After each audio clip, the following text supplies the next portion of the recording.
मैं उमा यादव शासकीय उच्चतर माध्यमिक विद्यालय कन्यावाड़ा बालोद से। आज हम अकाउंट्स में ख्याति का चैप्टर पढ़ेंगे। पिछली कक्षा में मैंने ख्याति की परिभाषा, ख्याति की से आशय, ख्याति की परिभाषा, ख्याति की विशेषताएं एवं लक्षण बता दिया था। आज की क्लास में हम पढ़ेंगे ख्याति की प्रकृति, ख्याति के प्रकार और ख्याति के मूल्यांकन की आवश्यकता हमें क्यों पड़ती है। तो बच्चों, आज हम पहले स्टार्ट करते हैं ख्याति की प्रकृति से। तो बच्चों, ख्याति की प्रकृति में पहला है ख्याति एक संपत्ति है, दूसरा है ख्याति एक अमूर्त यानी अवास्तविक संपत्ति है, और तीसरा है ख्याति एक बिक्री योग्य संपत्ति है। तो अब हम इसी के बारे में चर्चा करेंगे। ख्याति एक संपत्ति है। ख्याति व्यापार की अन्य संपत्तियों की तरह एक स्थायी संपत्ति होती है। यह व्यापार के लिए क्या करती है? धन उपार्जन में सहायता करती है। इसे अन्य संपत्तियों की तरह अलग से क्रय विक्रय हम नहीं कर सकते हैं, क्योंकि ख्याति यदि बिल्ली के स्वभाव वाली है तो यह व्यापार से चिपकी रहती है। इसका क्रय विक्रय व्यापार के साथ ही होता है। एक बार व्यापार की प्रसिद्धि के साथ इसमें बढ़ोतरी होने के साथ साथ इसके मूल्य में भी वृद्धि होती जाती है। ख्याति एक स्थायी संपत्ति होने के बाद भी इस पर अन्य संपत्तियों की तरह ह्रास का आयोजन हम नहीं करते हैं। क्या है? हम इसका ह्रास का आयोजन हम अलग से चिट्ठे पे नहीं करते हैं। तो इस प्रकार से क्या है? ख्याति एक संपत्ति है, किंतु इसे हम तुरंत ही अपलिखित कर देते हैं। दूसरा है ख्याति एक अमूर्त संपत्ति है। अमूर्त संपत्ति मतलब जिसको हम देख या छू नहीं सकते। कुछ विद्वानों का मत है ख्याति एक अमूर्त संपत्ति, काल्पनिक, अवास्तविक संपत्ति है। इसे ना तो हम देख सकते हैं और ना ही छू सकते हैं। इस कथन को सत्य माना जा सकता है, किंतु यह सत्य, वास्तविक रूप से यह सत्य नहीं है। क्यों? ख्याति व्यापार के लाभ में वृद्धि में सहायक होती है, लेकिन इसका क्रय विक्रय होता है। वास्तविक रूप से इसका मूल्य अनुमान के आधार पर निश्चित किया जाता है। जिस प्रकार अन्य संपत्तियों को अलग से पृथक पृथक रूप से हम क्या कर सकते हैं? क्रय विक्रय कर सकते हैं। उसी प्रकार से ख्याति को अलग से उठाकर विक्रय नहीं कर सकते। क्या है? बाकी संपत्तियों को हम अलग अलग जब चाहे तब क्या कर सकते हैं? बेच सकते हैं, किंतु ख्याति में हम क्या करते हैं? संपत्तियों को इस प्रकार से विक्रय नहीं कर सकते। क्यों? क्योंकि ख्याति का कोई अलग से अस्तित्व नहीं होता है। इसलिए यह संपत्ति तो है, लेकिन अमूर्त संपत्ति है। तीसरा है हमारा ख्याति एक बिक्री योग्य संपत्ति है। क्या है? बिक्री योग्य संपत्ति है। कुछ विद्वान जो है ख्याति को बिक्री योग्य संपत्ति मानते हैं। यदि ख्याति व्यापार के साथ जुड़ी है, ख्याति यदि व्यापार के साथ जुड़ी है, अर्थात ख्याति अगर बिल्ली के स्वभाव वाली होती है तो व्यापार के बिक्री के साथ साथ इसे भी बेचा जाता है। ख्याति का अलग से कोई मूल्य नहीं है। क्या है? अगर हम अलग से देखें तो ख्याति का कोई मूल्य नहीं होगा, लेकिन व्यापार के साथ जोड़कर देखें तो ख्याति का मूल्य होता है। इसका जुड़ाव व्यापार के साथ ही रहता है। यदि व्यापार की जो ख्याति है व्यापारी के व्यक्तिगत गुणों के कारण उत्पन्न हुई है, तो स्वामी के द्वारा व्यापार छोड़ने पर ख्याति का कोई भी मूल्य नहीं रह जाता। अर्थात व्यापार चालू रहने पर जैसे जैसे व्यापार जो है वो समृद्धि प्राप्त करती है, नाम प्राप्त करती है, बिक्री ज्यादा करती है, वैसे वैसे ख्याति में वृद्धि होती जाती है। अर्थात उसका मूल्य जो है वो बढ़ता जाता है। क्या होता है? उसका मूल्य जो है वो बढ़ता जाता है, व्यापार का मूल्य बढ़ता जाता है। और ऐसे व्यापार के विक्रय पर ख्याति का मूल्य व्यापार के मूल्य के साथ वसूल किया जाता है। तो बच्चों, अब हम देखते हैं ख्याति के प्रकार। ख्याति के प्रकार होते हैं, पहला है बिल्ली के स्वभाव की ख्याति, दूसरा है कुत्ते के स्वभाव की ख्याति, तीसरा है चूहे के स्वभाव की ख्याति, और चौथा है खरगोश के स्वभाव की ख्याति। तो अब हम इसके बारे में चर्चा करेंगे। ख्याति का कोई विशेष प्रकार नहीं होता है। क्या है? ख्याति का कोई विशेष प्रकार नहीं होता है, लेकिन क्रय विक्रय का निर्धारण करते समय हमको यह देखना पड़ता है कि इसका उद्भव किस प्रकार हुआ है, इसे अविलंब हम हस्तांतरण किया जा सकता है या नहीं। यदि किसी व्यापार का संचालन कुशल व्यक्ति के हाथ में है और इस कारण ही व्यापार प्रतिष्ठा प्राप्त किए हुए है अर्थात ख्याति प्राप्त है, तो ऐसे व्यापार की ख्याति को खरीदने के लिए सावधान रहना चाहिए। क्यों? क्योंकि यह व्यापारी के कुशल संचालन व्यापार व्यवहार के कारण वह प्रतिष्ठा में है और उस कुशल संचालक के हट जाने से व्यापार पर क्या प्रभाव पड़ेगा कहा नहीं जा सकता। इसलिए हस्तांतरण की दृष्टि से ख्याति को 3 भागों में बांटा गया है। कितने भागों में? 3 भागों में बांटा गया है। बिल्ली के स्वभाव में, कुत्ते के स्वभाव में, चूहे के स्वभाव की ख्याति में, और एक लास्ट दिया हुआ है खरगोश के स्वभाव की ख्याति के बारे में भी मैं आपको बताऊंगी। बाकी हम 3 व्यवहार से ही ख्याति को आकलन करते हैं। तो पहला है बिल्ली के स्वभाव की ख्याति। तो हम सबसे पहले ये देखेंगे कि बिल्ली की प्रवृत्ति क्या होती है। बिल्ली की प्रवृत्ति क्या होती है? वह अपने पुराने घर को अधिक महत्व देता है। क्या करता है बिल्ली? अपने पुराने घर को ज्यादा महत्व देता है, ना कि उस व्यक्ति के साथ जुड़ा रहता है। वो अपना घर जो है बदलता नहीं है, यह बिल्ली का गुण है। मालिक के घर छोड़ देने पर भी वह अपना घर नहीं बदलता, अर्थात वह अपने पुराने घर पर ही रहता है।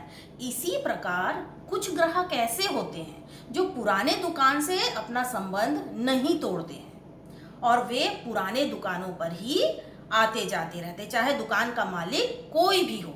अतः ख्याति का मूल्यांकन व्यवसाय की स्थिति से प्रभावित होता है। किससे होता है? व्यवसाय की स्थिति से, लोकेशन से प्रभावित होता है। यदि व्यवसाय का स्थान बदल जाता है तो उसकी ख्याति में परिवर्तन होना स्वाभाविक है और ये परिवर्तन बहुत बड़ा होता है। ऐसी प्रकृति की ख्याति का मूल्य व्यवसाय क्रेता की दृष्टि से अधिक होता है। तो ये था बिल्ली के स्वभाव की ख्याति। अब दूसरा हम देखेंगे कुत्ते के स्वभाव की ख्याति। क्या है? कुत्ते के स्वभाव की ख्याति। अब कुत्ते की प्रवृत्ति क्या होती है? कुत्ता सदैव अपने मालिक स्वामी के पीछे पीछे चलता है। किसके? स्वामी के पीछे पीछे चलता है। जहां भी उसका जो स्वामी जाएगा कुत्ता उसके साथ बिना सोचे समझे उसका अनुसरण करता है।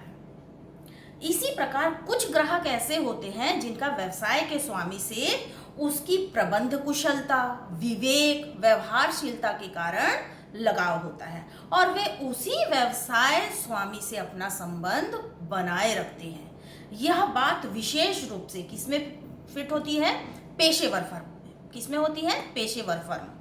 पेशेवर फर्म में कौन कौन आएगा? एक डॉक्टर है, वकील है, चार्टेड अकाउंटेंट है, ये सब पेशेवर के अंतर्गत आते हैं। अर्थात ऐसी परिस्थिति में लाभार्जन में व्यक्तिगत गुणों का अधिक हाथ होता है और इनके हस्तांतरण न होने के कारण ऐसे व्यवसाय के बेचे जाने पर व्यवसाय क्रेता ख्याति के लिए बहुत कम रकम देने के लिए तैयार होता है। तो ये था कुत्ते के स्वभाव की ख्याति। तीसरा है चूहे के स्वभाव की ख्याति। चूहे के किसी स्थान अथवा व्यक्ति विशेष से लगाव नहीं होता है। चूहे का प्रकृति कैसा होता है? उसकी प्रवृत्ति क्या होती है? उसको किसी स्थान या व्यक्ति से कोई लगाव नहीं होता है। उसकी प्रवृत्ति जो है अनिश्चित होती है। इसी प्रकार कुछ ग्राहक ऐसे होते हैं कि जगह परिवर्तन हो या स्वामी परिवर्तन हो, उन्हें उन सब चीजों से कोई फर्क नहीं पड़ता है। वे कहीं भी और किसी भी व्यवसाय से खरीदी कर लेते हैं। ऐसे ग्राहक जो होते हैं किसी भी जगह से, किसी भी दुकान से खरीद लेते हैं। अतः हम कह सकते हैं जिस व्यवसाय के ग्राहक इस प्रकार के होते हैं उसकी ख्याति कुछ नहीं होती है। इस प्रकार की ख्याति जो है कुछ नहीं होती है और व्यवसाय क्रेता ऐसे व्यवसाय के लिए ख्याति का मूल्य जो है अदा नहीं करना चाहता है। तो ये था हमारा चूहे के स्वभाव की ख्याति। अब 3 प्रकार से हमने तुलना किया है ख्याति का, पर हमारे बुक में खरगोश के स्वभाव की भी ख्याति दी गई है, जो कि मैं इसके बारे में आपको जानकारी दे देती हूँ। खरगोश सबसे तेज दौड़ता है, किंतु अधिक दूर जाने के बाद क्या होता है?